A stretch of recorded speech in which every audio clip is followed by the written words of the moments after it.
Good morning, everybody. Welcome to Coffee with Casey. Been an interesting week. It's going to get a little more interesting. So stick around. Every Thursday at 11, we talk about the market and pricing strategies and, strategies that you want to use in today's market. And the reason we're here is to make sure we really know where we're at, where the buyers and sellers are. Um, and but unfortunately, the Thursday at 11 is going to have to switch. I'm taking some masterminds and everybody gets together on Thursdays at 11 o'clock. So that time frame is I'm not going to be able to make it. So we'll work something out. Maybe 12 o'clock or switch days or something like that. But we'll figure something out. Let's get around to what's going on today. Okay, we do have interest rates have gone up, and people are panicking a little bit, and we've been here the whole time because we're prepared for the market shifting, and it is certainly shifting. So let's go to look at some numbers. I'm going to talk a few stories about what happened this weekend, kind of bring everybody up to date. But the number one word, two words, don't panic. Realtors, buyers, sellers, do not panic, okay? You need to readjust expectations. We need to be smarter about what we're doing. We need to prepare a little bit better, price a little bit better, do predictive analysis a little bit better. But, I'll be honest with you, I'm going to show you why that first 10 days is important, how the market is reacting to that first 10 days. So first of all, let's just head on over to today's PowerPoint. And I want to go over something because I just got out of a settlement. And, I'm really, really peeved about this. But so let me explain that settlements now, normally a buyer could go to one settlement company and a seller could go to another settlement company.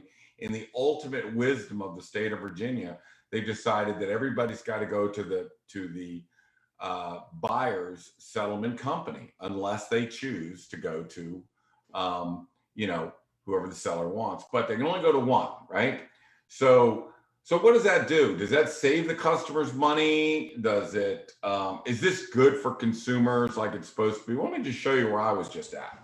So on the left is a settlement and title sheet on a $2.3 million purchase, okay? These are seller's fees right here. That's seller's fees. So they paid $195, almost $500, $220. Now these are what's called junk fees, okay? And you just add up all the junk fees, right? Well, when you add all that up, it comes to about $1,400, okay? This is from a company called KVS Title in McLean. That's where I was just at settlement, KVS Title. So my sellers are going to pay 144% of what they would pay.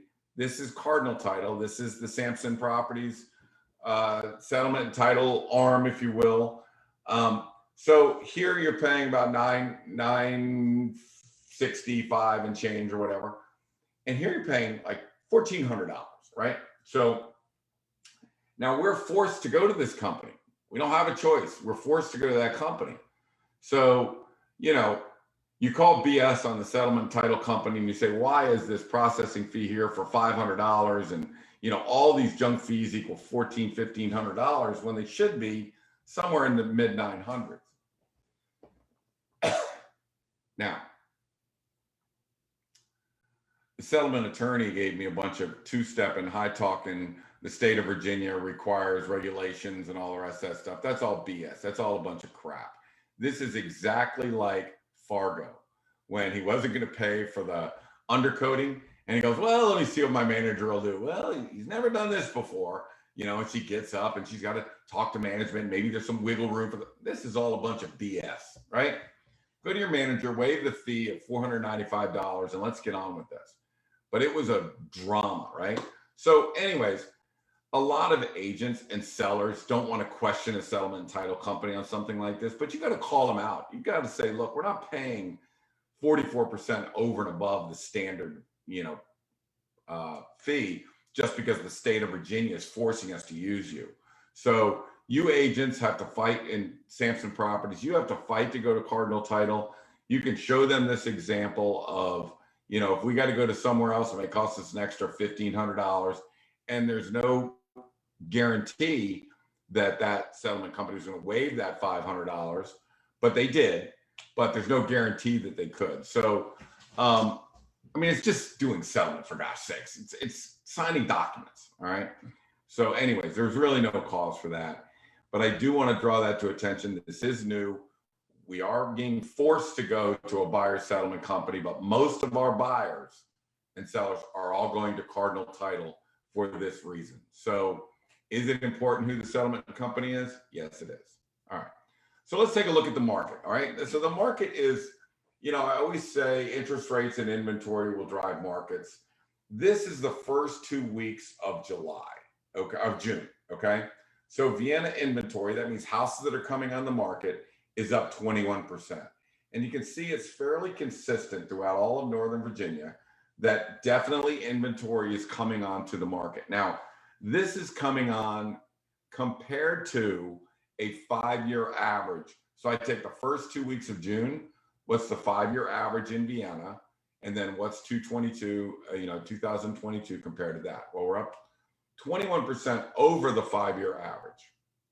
Fairfax County, 11% over the average. Arlington, you can see. So is inventory coming? Yes, inventory is coming. We're still down for the year. So Vienna is still down 16% in inventory for the year. So the market is down 16%. And you can see everybody's down, 10, 11, 12, 14%. So we still have an inventory shortage for the year, but it's coming. Okay, it's coming. All right, so let's take a look at the next thing we look at, and that is what percentage of homes is under contract, right? So this is a look at April of 2020. So you can see that, this is the 60% marker. And again, anything over 60% is a seller's market, right? So if more than 60% of the homes are under contract in that particular market, that is a seller's market. 40 to 60 is neutral. Under 40%, that's a buyer's market, okay? So let's take a look at what it looks like today, all right? So today, on June of 2022, you can see that some markets, a little change, but some are significant change, right?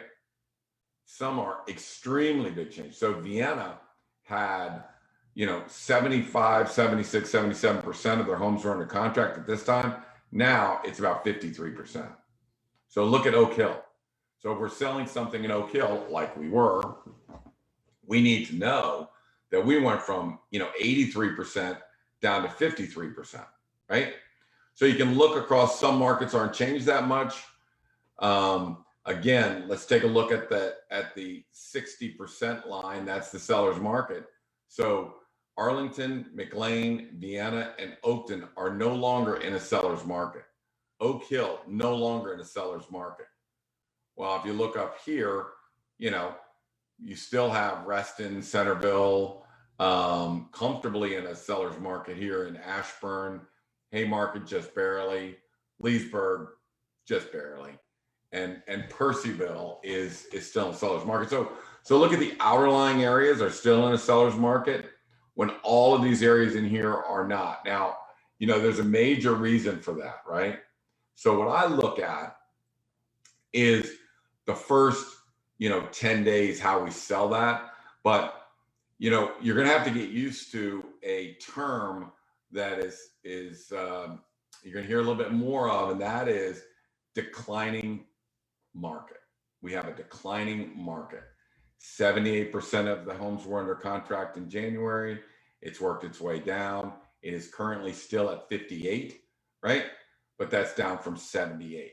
So 58% of the homes in Northern Virginia are under contract, and you can see how that's been going down, right? Now, as inventory climbs like it did in June, and buyer pools decline due to higher interest rates or going to the beach or buyer fatigue or for whatever reason, we're going to start seeing the market change.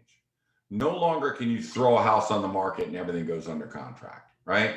So let's take a look at that, okay? Because this is probably one of the most important charts you're going to look at, and this is called the first 10 days. What percentage of homes goes under contract in the first 10 days. This is Vienna plus 5 miles. So what percentage of homes went under contract, right, during these periods? Okay. So, 35%, 20%, 20%. So the good homes went under contract, and then you come into, they get up to 35%, 40%. Well, back down in here in the really markets that are super hot, super sellers markets, 70, 80, 85% of the homes that are going on the market, gone first 10 days. Why is that important? That's where people bid against themselves. That's where people bid way over where they should, right?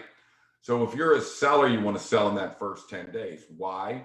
No home inspection, no appraisal contingency, high prices, high values, backup contracts. So when a home sells in its first 10 days, the seller is in control of the whole transaction.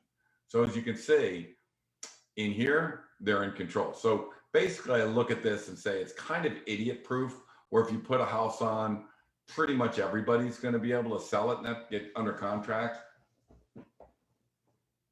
The key during these periods is getting the most money out of them. We've talked about that before. It's not just about getting everybody under contract. It's about squeezing out 50, 100, 150,000 over everybody else. That's where the real, that's where we make our money. Okay. That's where we really earn our keep. Okay. So we look at this and say, well, in the last 4 or 5 months, pretty much anybody could sell a house if they put it on in the first 10 days. But look at where it is right now. So now only half of the houses are going on. Now, when I'm telling people not to panic, right? If a house doesn't go on in the first 10 days, it's not good, but you can't panic, right? You can't start dropping prices and getting weird and doing crazy things. You can't not sleep for a week. You can't start yelling at everybody. Everybody just remain calm. But I just want you to know that what we talk about, and these 3 things I'm going to talk about, are the basis for why our chart looks like that.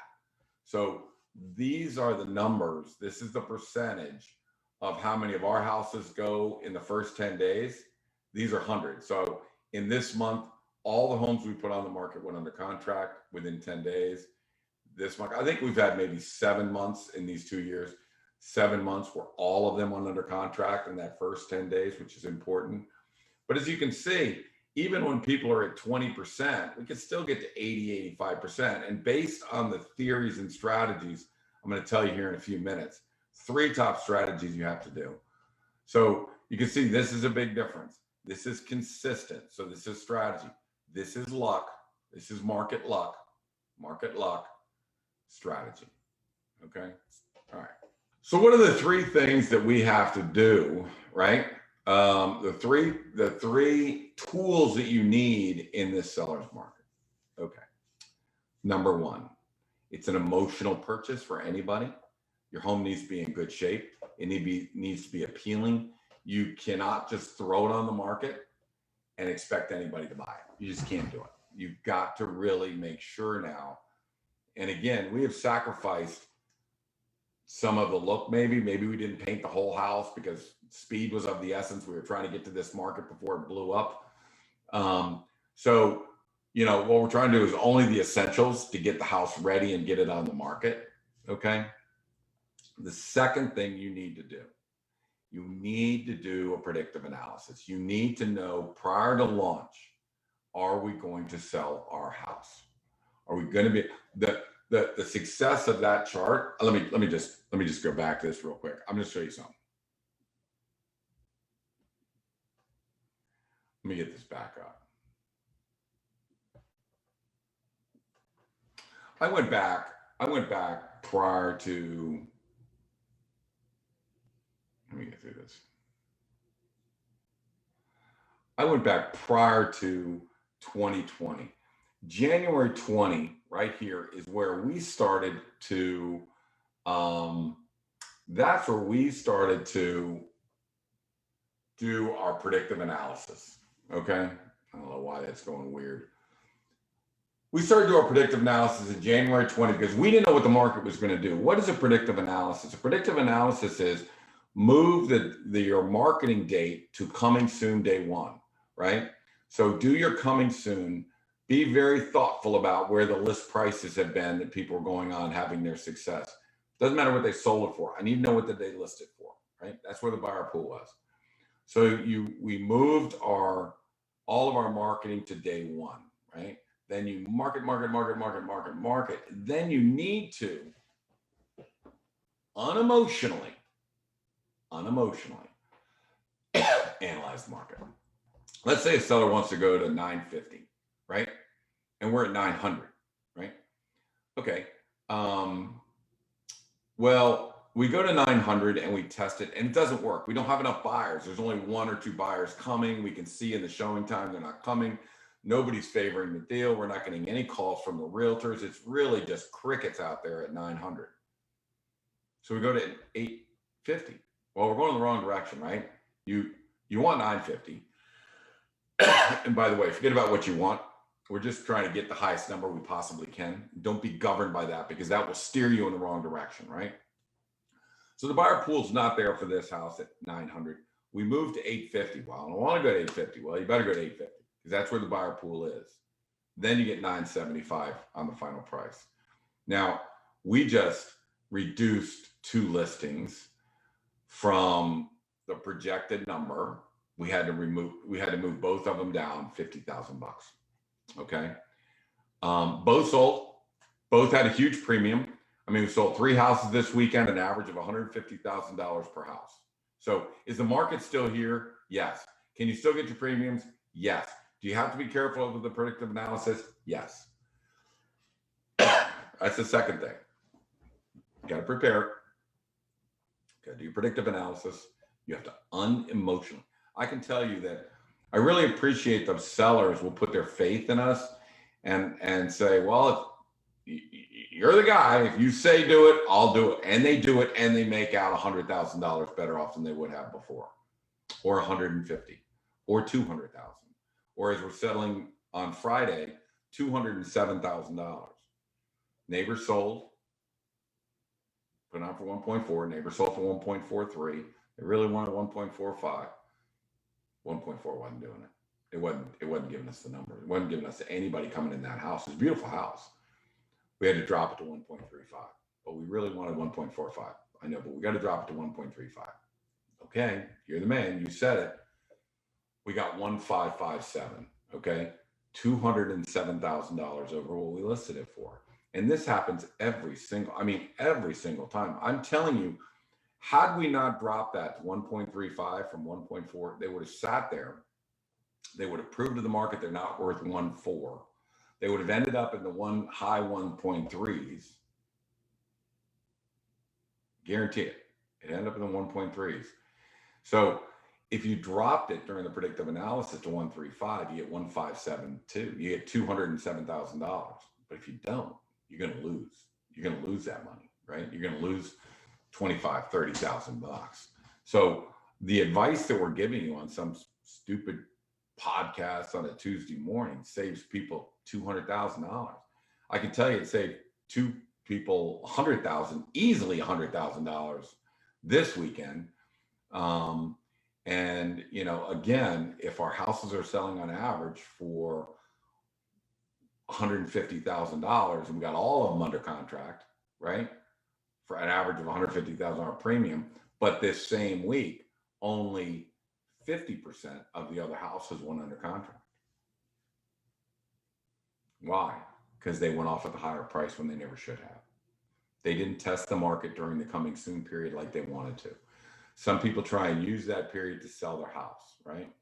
All right, so the second tool that you need is the predictive analysis, barring none, has taken us from that, you know, being better than the market. Certainly we've always been better than the market, but never this much better than the market. I mean, never like, are we at 85% and the rest of the market's at 20%? That's never happened. But it did once the predictive analysis kicked in. So do I care about market or what's going on with the market? No, because I have we have, as a Casey Samson team, we have a built-in goggles, binoculars, over we can see the market before we go online. Okay. That is, I can't tell you how much money that has saved our clients. $100,000 a clip, $200,000 a clip. We had one that sold. I can't even tell you how much this house sold over list price because it just happened and we got to clear a few things. But holy shit, are we still getting it? Yeah, we're still getting it. Okay, so good houses, priced right, predicted correctly. Now the third thing you need to do. Third thing you need to do. We would have lost. So you're going to go from, we've gone from 13 contracts on a house to 5 contracts or 6 contracts on a house. And in some cases, 1 contract on a house. 1 contract on a house. So again, here we go. The big argument, do we do an escalation clause or do highest and best? Let me just give you 2 examples. I mean, they're going to settlement now. We had 1 contract. They bid $100,000 over list price. They were the only contract, right? Those 2 sellers both made, one made 100, one made 105. They were the only contracts we had. And you're going to start seeing more and more. It's the only contract we have, right? So in that 10-day period, that critical 10-day period, that's when people are going to do things like bid, even though they may be the only contract. It's not that they know they're the only contract. They're assuming there's other contracts in there, but there's not. They're bidding $100,000 against themselves. That's the way the market is. So let's talk to buyers. Now, the reason why I have no problem sharing this is because our clients watch this. Nobody else watches it. It's not like people buying my listings are watching this. Usually people are using our team watches this. So if we're a buyer, yeah, come in with an escalation clause. Unless it totally angers the listing agent. We don't want to alienate a listing agent. If he goes, under no circumstances is there an escalation clause, we won't do it. We'll interrogate the agent. We'll find out if there are any other deals. We'll find this out. And, we'll do everything in our power to find out how many contracts there are in there, right? Because that's valuable information. I mean, if people knew sometimes that we had one go from 1.4 million only contract and they bid 1.55 million because we wouldn't allow them to bring in an escalation clause. That's a game of chicken. It's a calculated risk. And what we try and do is mitigate the risk and increase the profit. So, yes, you may be putting a contract in on a house. You may be the only contract. You may try and get away with an escalation clause unless you've got a listing agent that's dug in. Like the Casey Samson team, we're dug in. You bring in an escalation clause, that's fine. I told you not to do it, but you did it, that's fine. But you're going to the back of the line. If I have 5 contracts, you're the 5th contract I'm going to talk to, right? We're going to try and work with the agents to play by the rules. But I can tell you, 19 out of the 20 top producing agents in Vienna will accept an escalation clause because we bring a contract and go, hey, can we bring an escalation clause? Sure, it's only fair. It's fair. Bring an escalation clause.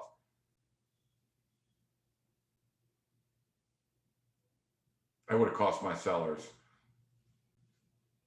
Anyways, I don't want to talk about it. But when you do highest and best offers and you only have 1 contract and they bid 100,000 over themselves, if we had an escalation clause, they couldn't have done that. We never would have got that money, right? So $100,000 changes things for people. That's really powerful number, right? So the 3 things you need to know: it's an emotional purchase. The house really got to look good, right?